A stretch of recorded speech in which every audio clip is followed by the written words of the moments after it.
नमस्कार साथियों, मैं अमन पिलानिया, आपका आपके अपने यूट्यूब चैनल पर स्वागत है। तो साथियों, अभी हम फिलहाल नरवाना टोल, जिसे बद्दू वाला टोल भी कह देते हैं, फिलहाल उस टोल प्लाजा पर है। हमारे साथ अन्नू सूरा और रीमन नैन जी हैं। इन पर धारा 307 लग गई थी कुछ दिन पहले, जब मनोहर लाल खट्टर हिसार में आए थे। सभी को पता है उस दिन हरियाणा सरकार और जो प्रशासन है मिली भगत थी उनकी, किसानों पर धारा 307 लगा दी थी, जिसमें महिलाएं भी थी, बुजुर्ग भी थे। उसके लिए बाद में घेराव किया गया कमिश्नरी का, बाद में वो केस वापस भी लिए गए हैं। हमारे साथ अभी फिलहाल दोनों महिलाएं हैं, तो उनसे हम बात करते हैं किसान आंदोलन के बारे में। तो नमस्कार जी। नमस्कार जी। नमस्कार जी, राम राम। अन्नू जी, धारा 307 लग गई थी, कैसा लगा है? वापस ले लिए केस सरकार ने?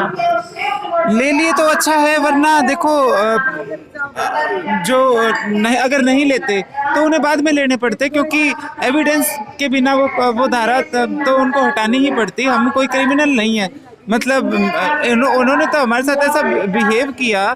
मतलब धारा 307 तो हमें लगानी चाहिए थी, सिर पे गोले तो हमारे मार रहे थे वो, लेकिन समझौता हो गया था, इसलिए हमने पुलिस पे केस नहीं किए। वरना धारा 307 के मुजरिम तो वो पाए जाते। हत्या की साजिश तो उन्होंने करी थी, सरकार ने करी थी।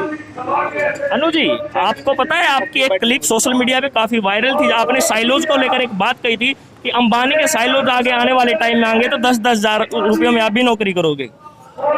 वो सच्चाई वही है। ये जो कर्मचारी अभी खुश हो रहे हैं ना कि हमारी तो सरकारी नौकरी है, हमारे तो अच्छी खासी तनख्वाह आ जाती है, ये जमींदार तो बावड़े हो रहे हैं। उनको ये नहीं पता कि ये सरकार जैसे पीटीआई हटाई, जगह जगह सरकारी कर्मचारियों को हटा रहे हैं। ये जो तानाशाही आ रही है, थोड़े दिन में ऐसा ना हो कि पुलिस भी ठेके पे हो और आधी पुलिस को हटा दिया जाए और उनको फिर रिलायंस के गोदाम में चौकीदारी करनी पड़ जाए। अनु जी, आंदोलन को कमजोर करने के लिए सरकार ने बहुत ही प्रयास किए। महामारी के दौरान भी कहा कि आप बॉर्डर से, टोल प्लाजा से घर चले जाओ, महामारी आई हुई है, लेकिन किसान डटे रहे। किसान अभी भी अपने जो वादे हैं जो उन पर है कि जब तक कानून वापस नहीं होंगे हम घर नहीं जाएंगे, मर जाएंगे लेकिन वापस नहीं जाएंगे। कल पूरे 6 महीने हो गए थे किसान आंदोलन को, सरकार झुकी नहीं है। आप उस पर क्या कहना चाहेंगे? देश का अन्नदाता सड़कों पर बैठा है, नेता एसी रूम में बैठे हैं, किसान मर रहे हैं, जवान मर रहे हैं, लेकिन सरकार पर कुछ अभी तक असर नहीं दिखाई दे रहा। देखो, महामारी तो आए 7 साल हो गए देश में। सबसे बड़ी महामारी तो ये बीजेपी ही है। उसके अलावा देखो, सरकार दबाव में है। ये जो फैसले लिए गए थे किसानों के दमन के कि इन पे गंभीर धाराएं लगाओ और इन्हें जेल में डाल दो, वो दबाव किसानों का ही था। कि ये अमित शाह का फैसला था। जिस दिन इन्होंने हिसार कांड किया था, हिसार के अंदर खून बहाया था किसानों का, उसी दिन खट्टर जी मिलने गए थे हमारे जो गृह मंत्री हैं अमित शाह, उनसे। अमित शाह के कहने पे ये धाराएं, संगीन धाराएं लगाई गई थी और किसानों के दबाव में ये जो हिसार में किसान इकट्ठा हुए, उन्हीं के दबाव में ये धाराएं वापस ली गई और समझौते पे सरकार दोबारा आई। तो दबाव में तो सरकार है। अगर मतलब सरकार को कोई फर्क नहीं पड़ता तो किसान को भी कोई फर्क नहीं पड़ता।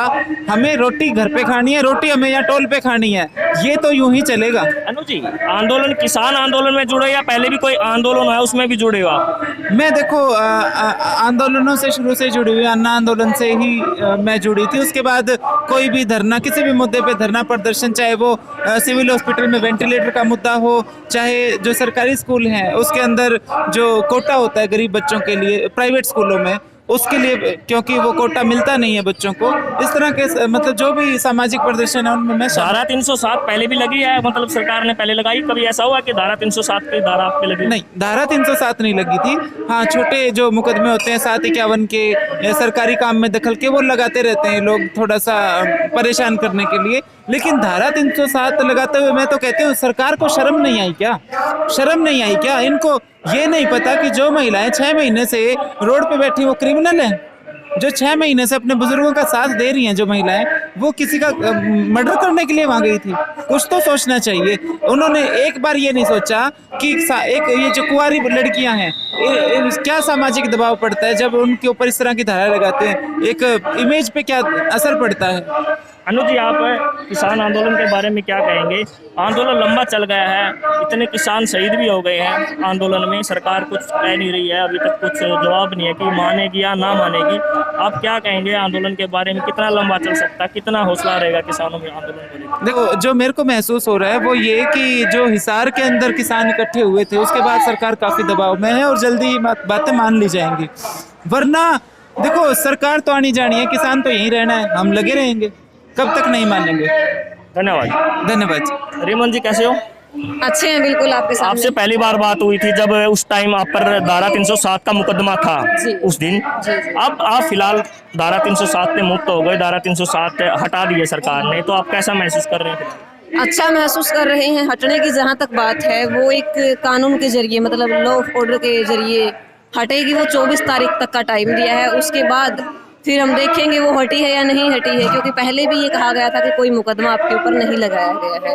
तो वो तो 24 तारीख को पता चलेगा। लेकिन हाँ, अच्छा महसूस कर रहे हैं जिस तरीके से 24 तारीख को, 16 तारीख को जो हुआ, 24 तारीख को फिर हमारे सभी पूरे देश के, प्रदेश के किसान साथी पहुंचे और हमारा साथ दिया। रिमन जी, जब आंदोलन होता है देश में, झूठी धाराएं लगाई जाती है आंदोलनकारियों पर, केस भी लगा देते हैं। अब ये जो आंदोलन के दौरान आप पर भी धाराएं लगी, 307 अन्य महिलाओं पे भी लगी, उसके दौरान, आंदोलन के दौरान ये केस तो भी कह रही है सरकार वापस ले लेंगी। जिन आंदोलनों में केस लग जाते हैं झूठे, वापस नहीं होते, उनकी तो जिंदगी भी खराब हो जाती है। इस पर क्या कहेंगे? देखिए, पीछे जो आरक्षण के लिए लड़ाई लड़ी थी एक जाति विशेष ने, हमारे वो साथी आज भी जेल काट रहे हैं, जेलों में हैं।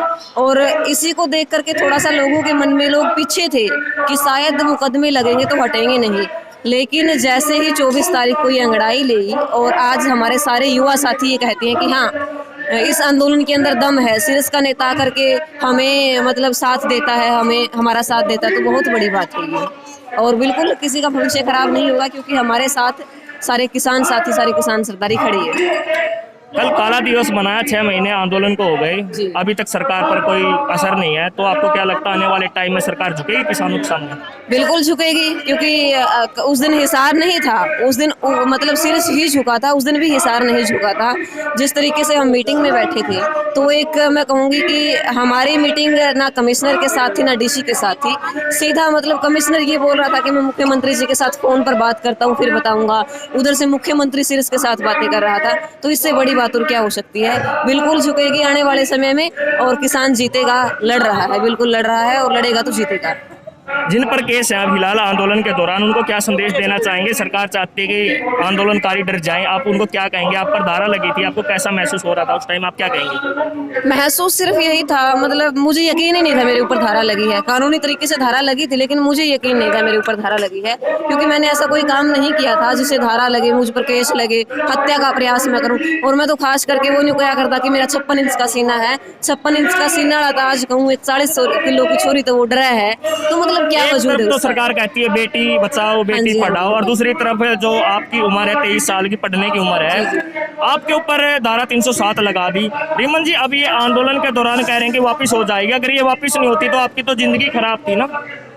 बिल्कुल थी खराब, क्या कहूँगी मैं, हम समाज के लिए भी जिंदगी यदि हमारी खराब होती तो उसका हमें डर नहीं, वो जिंदगी खराब नहीं, एक तरीके से मैं कहूँगी जीवन सफल होना उसको मैं कहूँगी, क्योंकि हमने लड़ाई, बिल्कुल बिल्कुल लड़ाई समाज की लड़ी है और लड़ते रहेंगे, अंतिम सांस तक लड़ते रहेंगे। धन्यवाद जी राम। साथियों, ये थी रिमन नैन, अन्नू सूरा के अपने विचार सुने। अभी रिमन नैन ने भी किसान आंदोलन पर अपने विचार रखे। साथियों, फिलहाल हम बद्दूवाला टोल प्लाजा पर थे, हमें किसान ये दोनों महिला मिली, इन पर केस लगे हुए थे, अब फिलहाल केस सरकार कह रही वापस ले लिए। तो साथियों, आपको ये वीडियो कैसी लगी कमेंट बॉक्स में अपनी राय बताएं। बद्दूवाला टोल से अपने सहयोगी के साथ मैं अमन पिलानिया।